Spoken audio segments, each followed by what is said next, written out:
KPT harus memberikan kita harus surat keperluan nih, baru kita dapat status wajib pajak luar negeri.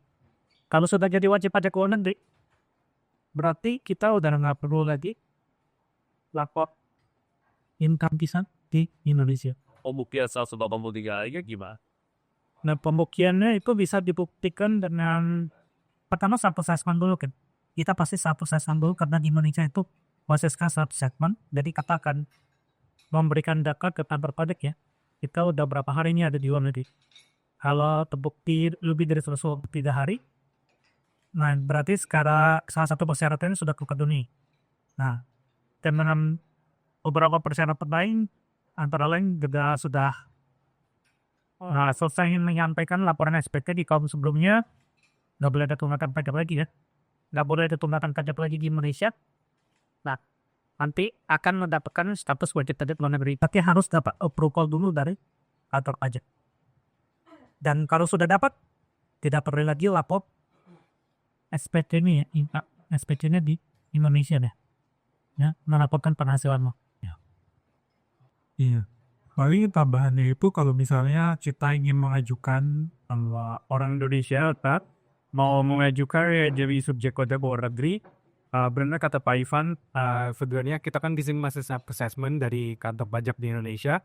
Jadi salah satu syaratnya juga itu termasuk certificate of residency. Jadi di mana kalau kita biasanya misalnya di Singapura, Malai atau di mana, kita tuh bisa meminta certificate of domicile. Jadi kita membuktikan bahwa kita adalah subjek pajak di negara tersebut. Jadi di kantor pajak Indonesia kita bisa menonaktifkan kewajiban perpajakan kita di Indonesia menjadi kayak list freeze sementara karena kita mengajukan permohonan ke kantor pajak Indonesia karena kita salah satu subjek pajak di luar negeri seperti itu sih kurang. Iya. Jadi sertifikat domisili ini sudah salah satu persyaratan yang cukup penting nih yang harus kita dapat untuk memperoleh status wajib pajak luar negeri. Kalau di sini kan sebagai wajib pajak dalam negeri itu memang di Indonesia kan worldwide income basis. Jadi penghasilan yang didapat dari dalam maupun luar negeri itu dipajaki di Indonesia. Tetapi kalau kita menjadi wajib pajak luar negeri atau income MTWT kita itu sudah tidak aktif, kita tidak perlu lagi melaporkan SPT tahunan mungkin salah satunya, atau bisa misalnya kita menjadi subjek pajak luar negeri itu kita hanya melaporkan penghasilan kita yang dari Indonesia saja. Jadi nggak perlu melaporkan worldwide income basis gitu sih. Jadi kalau misalnya WNI ini masih punya aset di Indonesia, masih dapat penghasilan misalnya ada penyewaan aset juga beberapa income lain. Nah jadi karena dia WPNS tadi basisnya, jadi tidak perlu melaporkan worldwide income lagi ya. Jadi kalaupun mau dilapor cukup yang penghasilan di Indonesia itu. Jadi basis worldwide income-nya itu sudah tidak berlaku lagi kalau sudah menjadi wajib pajak luar negeri karena kewajiban pelaporan pajaknya mereka itu berpindah ke negara di mana mereka berada lebih dari 1 tahun berbeda. Waktu kan misalnya saya di sana Greece beri visa ini ya dan orang di sana nanti kan dia dapat tahu ya dari dia udah ya pajak di Greece masa kenal hati di sini. Iya nanti ada sih di salah satu slide-nya. Mungkin nanti aja boleh Bu ya, biar sekalian nanti slide-nya. Oke, jadi kalau kita lihat di sini wajib pajak luar negeri counter resident. Bisa jadi dengan terbitkannya ya undang-undang kita kerja Omnibus Law nomor 11 tahun 2020 di situ juga mengatur perubahan beberapa pasal di undang-undang pajak penghasilan kita yang lama ya nomor 36 tahun 2008. Gimana ini mulai berlaku tanggal 2 November 2020. Jadi warga negara Indonesia yang berdomisili di luar Indonesia selama lebih dari 183 hari dalam periode 12 bulan dan memenuhi persyaratan berikut dianggap sebagai bukan wajib pajak di Indonesia. Jadi harus ada beberapa persyaratan yang disemiat. Jadi misalnya memiliki tempat tinggal tetap atau ada pusat kepentingan kita personal dan ekonomi atau tempat tinggal tetap atau status domisili pajak di luar Indonesia dan atau kriteria lain sebagaimana diatur dalam peraturan persiki.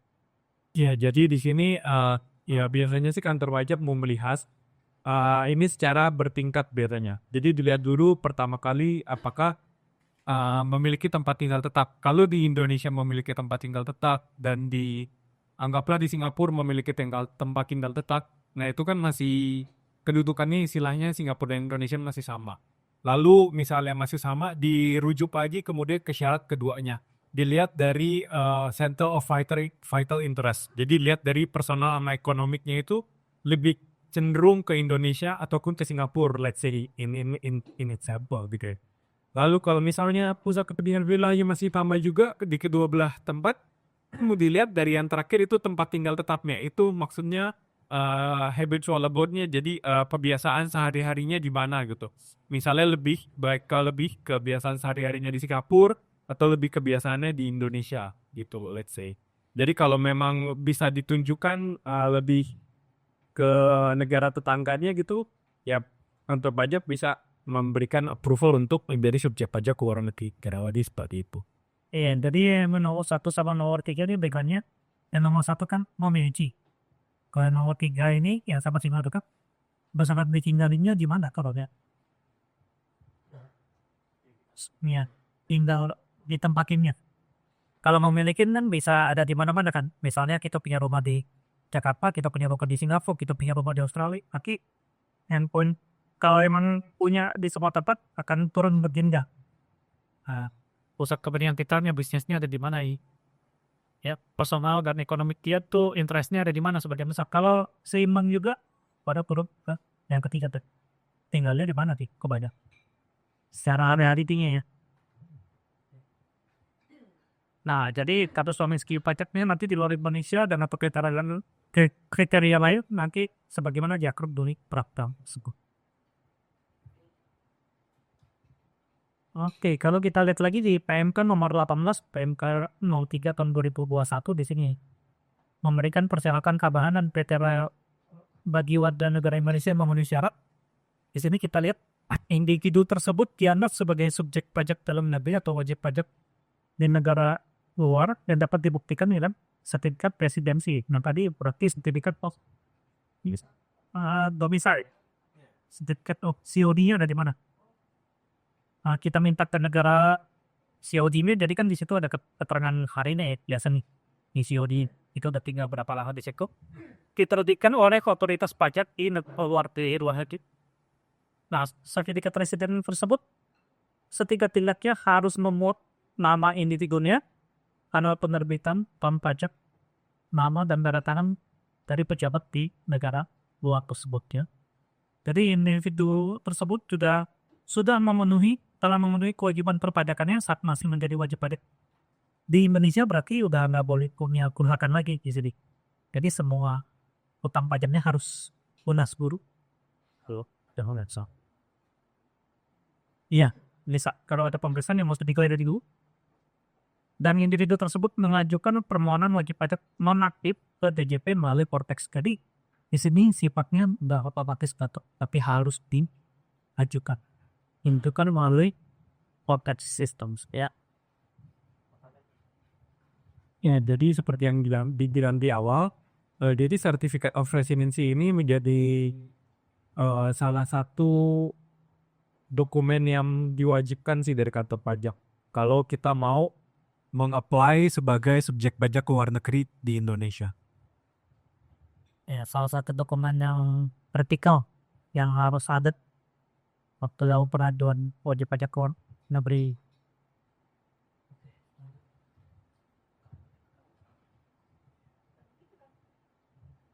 Wajib pajak dalam negeri di sini tax residence. Jadi kewajiban wajib pajak Indonesia adalah seperti berikut. Jadi kita mesti mendaftarkan NPWP ya. Jadi setelah diterbitkannya undang-undang harmonisasi peraturan perpajakan UU HPP, di sini NIK nomor induk kependudukan yang ada di KPT akan digunakan sebagai NPWP nomor pokok wajib pajak bagi wajib pajak orang pribadi. Jadi hal ini untuk mendukung penerapan nomor identitas tunggal bagi seluruh penduduk Indonesia ya. Jadi digitnya pun udah nambah satu deh. Tadi kan 15 digit kalau di NPWP, sekarang nih kita udah pakai NIK KTP NIK, jadi sekarang udah 15 digit nambah NPWP. Oke. Nah, di sini kita kasih gambaran umum untuk pajak ke jenjangnya untuk individu di Indonesia ya. Jadi wajib pajak ini wajib melaporkan dan membayar pajak penghasilannya di seluruh dunia. Jadi basisnya worldwide income kalau dia sebagai wajib pajak dalam negeri. Ya. Nah, di sini tarifnya dividen dari 5, 15, 25, 30, 35. Jadi dengan demikian semua penghasilan termasuk dari sumber luar negeri. Misalnya ada bunga, dividen, untakan modal, pendapatan sewa. Jadi kalau kita punya properti di luar negeri, isi hakur, ya di DRIS. Kalau masih wajib pajak dalam negeri, ya keseret. Ya. Nanti, tapi yang dibayar di negara lain itu bisa menjadi kredit pajak ya.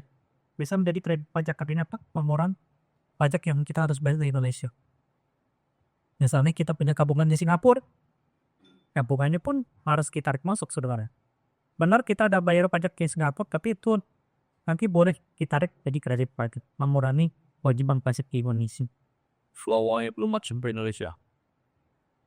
Iya, tetap basisnya worldwide income dan jadi walaupun uang yang dipakai di Singapura, nah income-nya itu pakai harus jelas kita berikan nih.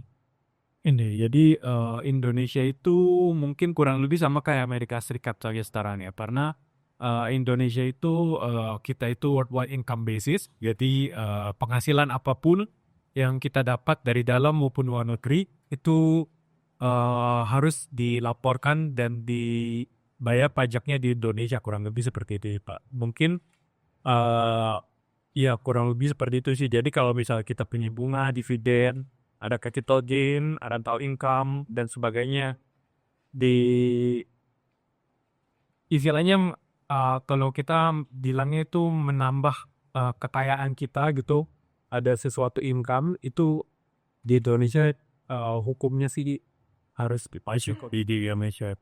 Iya, dan ini juga sudah banyak teman kalau beberapa wajib pajak terutama yang mereka nasabah, mereka ada teman di luar negeri, mereka dapat penghasilan di rumah atau dapat jadi gain, atau misalnya mereka punya posisi di perusahaan misalnya di Singapura, orang Indonesia ya, punya posisi perusahaan di Singapura, dia dapat kayak semacam remunerasi, itu benar sudah dibayar pajak di Singapura, tapi kan di Indonesia ini worldwide income, jadi intannya itu harus semua ditarik dulu di lapor di Indonesia, nanti ada pajak pemajakannya yang membuat dibayar Singapura, tapi bisa menjadi kredit pajak. Ya, tentunya pasti lebih dari pajak di Indonesia kalau berhindang nih. Kalau kita lihat dibanding Singapura yang mungkin berapa kosen? 15, 22 ya sekarang ini. Ya 22. Tetap lebih tinggi di Indonesia kalau dengan ketinggian. Soalnya mungkin ini additional information aja. Kalau Indonesia tuh kita udah sign multinational agreement gitu. Mungkin pernah dengar automatic exchange of information. Jadi kebanyakan kliennya Pak Ivan itu kita udah dapat surat cinta dari kantor pajak istilahnya. Kalau tidak melaporkan seperti dividen, interest, capital gain dari kebanyakan sih masih dari Singapura, Jepang, Australia dan masih negara-negara tetangga sih. Mungkin yang Amerika dan segala macam sih belum sampai ke sana. Cuma kita kan nggak tahu ya berkembangnya zaman ini akan seperti apa. Apalagi dengan adanya si Cortex system ini, jadi ya mungkin di Indonesia sekarang ini kan masih self declaration, jadi kita masih melaporkan apa yang mau kita laporkan di SPT laporan tahunan kita. Cuma ya makin kesini kantor pajak juga masih makin canggih sih Pak Bu gitu. Nih ya, karena di sini banyak kejadian di beberapa klien kita ya. Bukan beberapa lagi, malah banyak di klien kita tuh yang punya penghasilan dari luar negeri tuh mereka kaget kok kantor pajak di Indonesia bisa kau sih. Kan mereka nggak lapor ya. Nah, ternyata karena ada perputaran informasi antara Indonesia dengan berbagai negara di sini cukup banyak pertukaran informasinya. Jadi kantor pajak di Indonesia udah dapat informasinya. Si wajib pajak ini punya income di mana aja. Nah, jadi kantor pajak dapat informasi dari negara tersebut, masanya kapan tadi kita tahu. Nah, di sini yang banyak orang yang suka ke skip ya, wajib pajak Indonesia suka ke skip ya, nggak perlu perhatiin. Mungkin investasinya didiamin aja di luar negeri, mereka dapat income, mereka gak lapor, kenyat, karena teguran dapat surat dari kantor pajak jangan ada sejumlah penghasilan yang belum dilapor, akibatnya ada himbauan untuk melakukan pembetulan SPT dan termasuk ada harus membayar denda karena terlambat ya untuk melakukan pembayaran pajak.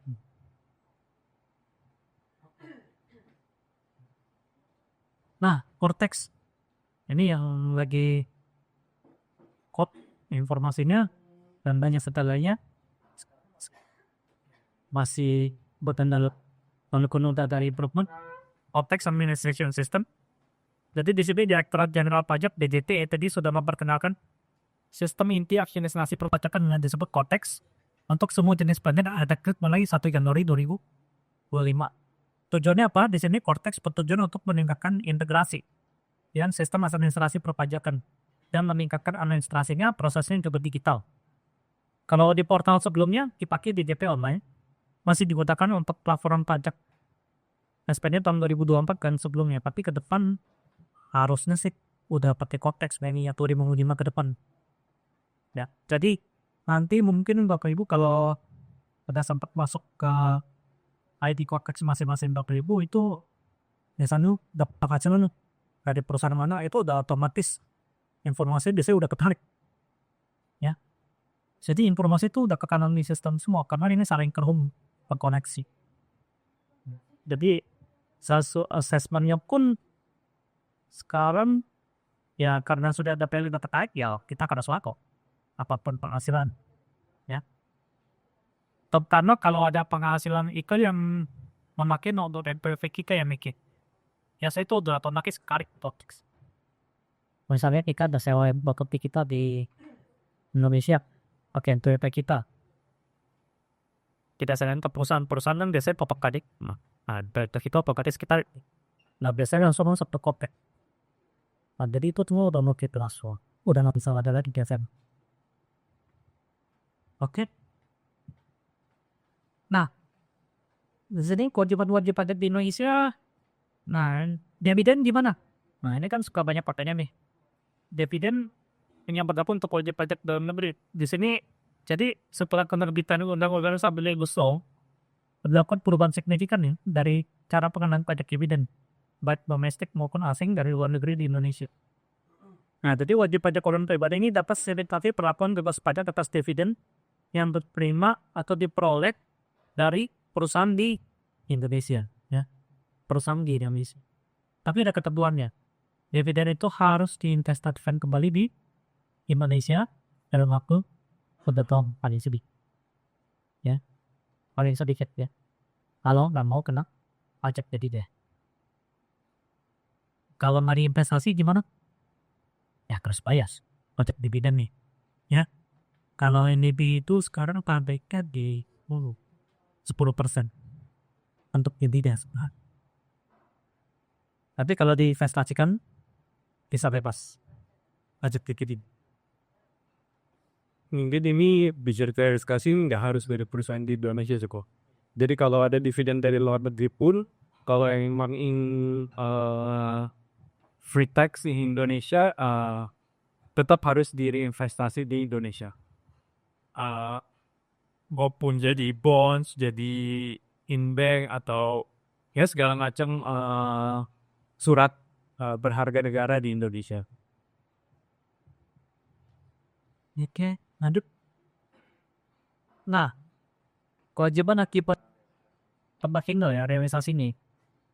Nah, jadi wajib pajak dalam negeri di sini yang mengajukan pembebasan pajak harus menyampaikan laporan ke realisasi investasi. Kayak tadi kan kan mau bebas pajak kita harus investasi. Nah itu tiap tahun harus laporan realisasi investasi ini. Siap paling lambat akhir bulan ketiga setelah dividen diterima atau diperoleh ya. Jadi laporan realisasi tersebut wajib disampaikan selama 3 tahun. Nah jadi gimana kalau dapat dividennya tiap tahun? Ya setiap kali dapat dividen itu harus terlapor. Siap. Jadi nanti dia penguahan Pokoknya setiap kali dapat dividen kalau nggak mau kena tax ya 3 tahun diinvestasi dan itu harus dilapor ke laporan organisasi investasi. Nah, kegagalan untuk menginvestasikan kembali dan menyampaikan laporan realisasi mengakibatkan pajaknya itu timbul lagi kata. Ya, jadi dividennya menjadi kena pajak.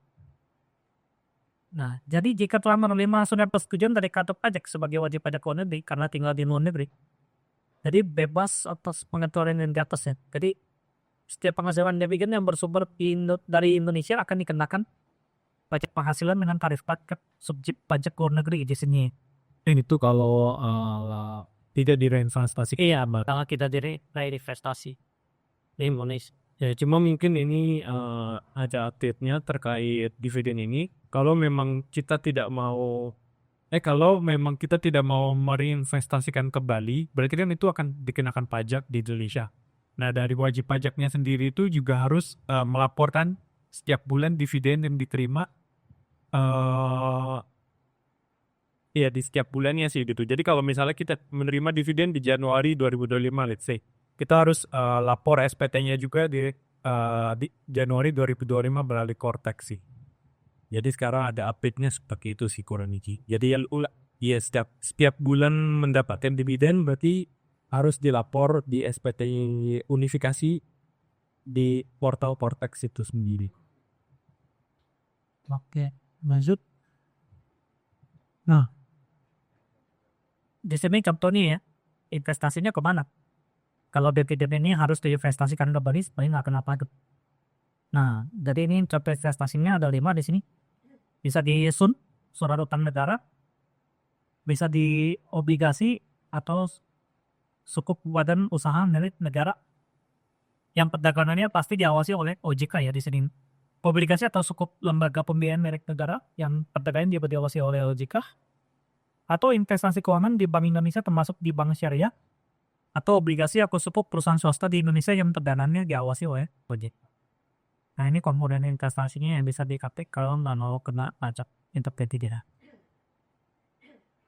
Investasi harus dilakukan terlambat 3 bulan setelah paket pajak.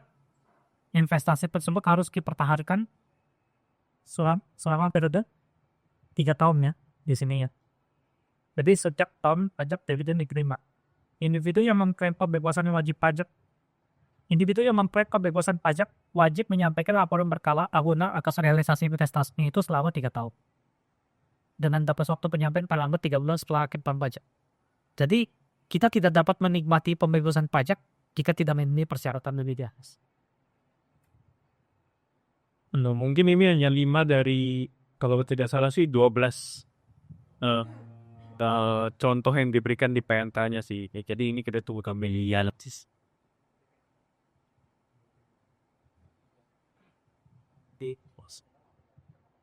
Oh, kalau ini PPh 25 mungkin kalau ya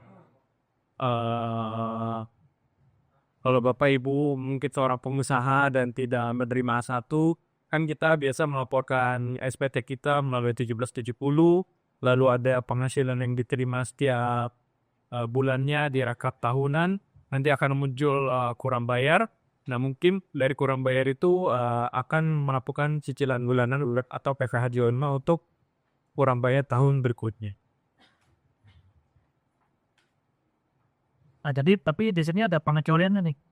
Karena penghasilan tidak wajar ya, seperti keluaran modal atau pengeluaran risiko atau insidental ya, yang setiap tahun dia dapat. Itu dapat dikecualikan dari perhitungan jumlah pembayaran langsung. Jadi di sini angsurannya sifatnya pembayaran di muka, nanti bisa diklaim terhadap pajak total. Jadi sebagai kredit pajak lagi ya, intinya. Jangan seperti pajak. Nah, terus bagaimana untuk kredit pajak luar negeri? Nah, jadi kan kalau kita dapat penghasilan di luar negeri, kan biasanya udah bayar pajak di negara tersebut. Nah, terus bagaimana nih? Pajak yang sudah dibayar di negara yang tersebut, kalau kita masih pajak dalam negeri. Nah, di sini wajib pajaknya berhak memverifikasi pajak luar negeri yang sudah dibayar. Pajak luar negeri yang sudah dibayar itu bisa jadi kredit pada pengurangan pajak di Indonesia. Ya, pengurangan pajak di Indonesia atas penghasilan sumber luar negeri tersebut. Jadi berdasarkan peraturannya di sini Ada contohnya yang dibayar di negara asal, di negara lain sebut ya. Nanti dihitung tarif pajak efektif di Indonesia-nya berapa. Terus ada nggak tarif perjanjian pajak nih? Jumlah maksimum kredit pajak moneter bisa dikeluarin di Indonesia. Atau jumlah pajak yang terutang di Indonesia. Kan ada beberapa negara yang pajaknya lebih gede dari Indonesia, Mas ya. Nah, itu gimana? Ya, nggak bisa lewat tarif pajak efektif di Indonesia. Jadi misalnya di negara tersebut bisa bayar katanya 40%. Sementara di Indonesia dihitung tarif pajak itu 35 ya. Soalnya dia udah masuk bracket paling atas. Dan kita cuma bisa pakai maksimum ya. Sesuai karet di dan 40%-nya semua dikaret. Nah, tapi kalau karet pajak di negara tersebut lebih rendah, Indonesia nggak mau mesti kena tarif pajak Indonesia ini udah begini. Iya, dan mau menanti dari kami begitu peraturan ini. Ya, jadi seperti yang dibilang tadi kan di awal, misalnya kita adalah wajib pajak dalam negeri, dari kita tidak apply untuk si subjek pajak luar negeri tersebut, kan kita tetap punya tuh worldwide income basis. Jadi istilahnya kalau kita punya properti di luar negeri, kita punya rental income, kita punya dividen income atau apapun, dan mungkin di luar negeri itu kita udah bayar pajaknya juga di luar negeri. Nah, pajak yang kita bayar di luar negeri itu bisa kita tarik ke Indonesia untuk claim the tax credit untuk menjadi pengurang pura bayar yang ada di Indonesia. Tetapi benar kata Pak Ivan, kita nggak semena-mena bisa ambil seluruhnya untuk menjadi pengurang di kredit pajak di Indonesia karena akan ada batasan-batasan tertentunya, di mana batasan tertentunya itu akan dilihat dari actual tax-nya yang dibayarkan di luar negeri, dibandingkan dengan tarif pajak efektif di Indonesia, dibandingkan juga dengan ini treaty rate dengan tax treaty, misalnya antara Indonesia dan Inggris atau Indonesia Singapura, atau jumlah pajak yang terutang di Indonesia. Jadi let's say, misalnya in example, kalau kita di Indonesia membayar pajak hanya 20%, tetapi pajak di luar negeri yang kita bayarkan 30%. Kan dari POV-nya kantor pajak di Indonesia kan nggak mungkin kita tarik pajak 30% itu dibawa ke Indonesia, terus kita klaim refund ya kan, atau overtax. Overpayment kan kantor pajak juga nggak mau rugi istilahnya.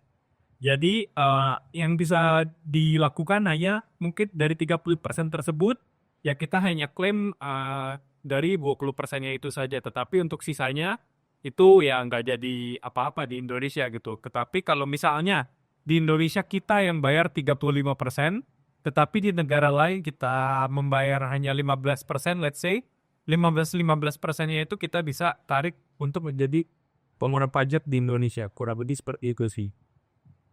Ya, jadi untuk konflik pajak asing apapun di sini mesti ada dokumen bukti pembayarannya yang tersedia untuk mendukung terus dari pajak asing apapun pada untuk jadi tax credit nih ya segi. Oke. Nah, warga dalam satu unik ya di sini dari pajak. Ya ini hanya for your information aja sih, kalau di Indonesia itu kita satu kesatuan, jadi satu keluarga itu satu PWP atau satu melaporkan SPT dalam satu YQ saja. Jadi setelahnya kalau memang tidak ada surat pranikah atau PHM pisah harta atau mengajukan terpisah, itu kita itu satu keluarga sebenarnya idealnya hanya melaporkan satu SPT melalui kepala keluarga yaitu suami. Kalau di Indonesia kan lihat kepala keluarga itu mahasiswa dari pria. Jadi kurang lebih seperti itu. Jadi apa yang kita adang sarankan dulu kan waktu NPWP masih ada, kita menyarankan kalau yang istri ya udah dihapus saja NPWP, jadi semuanya dilapornya atas nama yang suami. Tapi kalau memang ada ketentuan-ketentuan seperti pranikah dan segala macam ya itu lapornya letakkan terpisah. Iya, dan di mana untuk melaporkan terpisah ini sebenarnya kenapa jadi lebih tinggi dari batasan tinggi? Karena biasanya tax reportnya nanti income juga dulu hitung tarif. Dimana kalau menggabungkan income kan berarti kena tarifnya yang lebih tinggi tarif income. Baru dibagi gue lah. proporsional. Iya diproporsional sesuai dengan berapa banyak income yang diperoleh untuk masing-masing dari suami atau istri. Nah di sini yang diambil satu unit ini suami istri ya, anak ke ada, anak SD lagi, ya. Oke. Nah aset dan kewajiban. Jadi di Indonesia walaupun nggak ada pajak kekayaan ya, pajak atas aset, wajib pajak tetap harus lapor aset dan liabilitas di seluruh dunia worldwide. Worldwide income-nya basisnya kan, jadi worldwide aset juga di dalam SPD tahunan. Jadi kalau kita punya aset di mana ini ya kita mesti lapor dia seperti kita punya aset belum ini ada bank account di misalnya di Singapura, ada apartemen rumah di Singapura, apartemen rumah di Australia, rekening di Australia, ada aset mungkin di Greece, nanti kalau ikut program ini ya semua mesti bakal ya ketika ya untuk aset dan liabilitasnya. Nah, rincian dan kategori aset dan kewajiban yang harus dilapor di sini mengikuti panduan pengisian SPT terbaru ya. Nah, untuk suami istri status wajib pajak ini bisa gimana nih? Kalau dia istri ya punya perjanjian, harus punya perjanjian. Kalau habis itu hidup udah terpisah, ya udah dipisah. Kalau TH ini penghasilan bisa apa? MT ini ya yang menulis kepisah. Jadi kenapa di Indonesia itu wajib melaporkan aset berkewajiban harta dan hutang mungkin ya. Jadi karena kan Indonesia ini masih istilahnya manual, masih self declaration semuanya. Jadi apa yang dilakukan kantor pajak tuh biasanya membandingkan aset yang tahun lalu dengan aset yang tahun sekarang, dibandingkan dengan income yang dilaporkan karena self declaration tersebut, apakah dinilai kenaikan hartanya itu sebanding dengan income yang diterima. Jadi dilihat lagi cost of living per tahunnya, dari income yang diterimanya dan segala macam mereka ngebandingin. Kalau memang sekiranya kenaikan asetnya tidak wajar dan income yang diterima itu hanya kecil sekali, kemungkinan besar sih wajib pajak tersebut akan dapat surat cinta dari kantor pajak. Ada di surat ditanyain kenapa kenaikannya ini di atas dari penghasilan, kenaikan aset yang dilakukan sebelumnya dibanding dengan aset yang harus dilapor di tahun sekarang. Nah, jadi di sini sangat penting untuk mengatur mutasi aset dan kewajibannya termasuk penghasilan yang dilapor secara worldwide income dan worldwide aset dan worldwide liabilities nih. Lanjut. Nah, posisi pembayaran lebih di sini. Jadi kalau ada kelebihan pembayaran pajak gimana? Ya, prinsipnya kalau terjadi pembayaran pajak di muka yang melebihi pajak terukan, konsepnya dapat didistribusi atau dikembalikan. Tapi sebelum mengabulkan permintaan pengembalian itu, sudah pasti kantor pajak akan melakukan yang namanya pemeriksaan pajak ya di tax audit untuk memastikan tidak ada utang pajak yang belum dibayar. Jadi selama pemeriksaan pajak, kantor pajak pasti bisa meminta di dokumen-dokumen pribadi kita ya, yang dianggap perlu untuk melakukan pemeriksaan. Kalau pemeriksaannya individu kita diperiksa, biasanya akan diminta di sini bank statement, laporan bank, laporan penggunaan kartu kredit, soal ada investasi diminta di sertifikat investasinya, terus laporan deliver. Kira-kira letting cost living expense kita berapa selama setahun. Nah, jadi di sini laporan banknya ini seluruh rekening yang kita punya. Makanya kalau pemeriksaan ini cukup rumit ya. Apalagi kalau rekening pribadi kita selama setahun itu mutasinya ditanyain. Ini dapat dari mana? Ini bayar buat apa? Nah, itu yang biasanya sih nadanya pakai bulan segini, kantor segini pakai bayar. Jarang ada orang yang tetap mutasinya selama tentusan penuh. Jadi kalau ada pemeriksaan yang itu nih ya merepotkan sekali. Dan semua orang ingat pengeluarannya buat apa. Dan semua orang ingat ini prima umum dari siapa. Buat asis tahun. Apalagi kalau pemeriksaannya mungkin udah sekarang 2025 ini 2021. Udah jauh sekali nih mundur nih. Lebih nggak ada yang ingat di kapan. Tahun kemarin naik ke belum kuliah ke lagi 4-5 tahun yang lalu kan. Nah, jadi makanya banyak orang menghindari resiko si desanya kalau dikit. Walaupun bisa.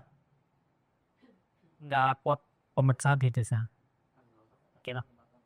Iya, kata uang saku ada gimana? Ya kalau ada seks amnesty lebih bagus lagi. Iya. Dapat dari saya kan ada baik kok. Tapi kan belum, baru wacana kan ya. Katanya akan ada lagi. Tahun depan katanya. Katanya ada. Belum pasti. Tarifnya pun masih kata. Oke, lanjut. Administrasi perpajakan di sini tahun pajak Indonesia adalah tahun kalender. Jadi batas waktu menyampaikan SPT tahunan orang pribadi adalah 3 bulan setelah tahun pajak terakhir, berarti setiap tanggal 31 Maret tahun berikutnya. Dan keterlambatan kalau lapor 100.000 itu baru denda ini doang ya. Kalau ada kurang kekelambatan pembayaran itu ada denda bulanan. Biasanya kadang Kementerian Keuangan plus 5% ya dibagi 12, kira-kira 1%-an 1% lebih dikit. Pada saat tarif yang berlaku pada saat denda mulai dihitung, denda akan dikenakan atas pajak yang terlakukan itu maksimalnya 20 bulan. Oh, pulang tadi ya. Iya.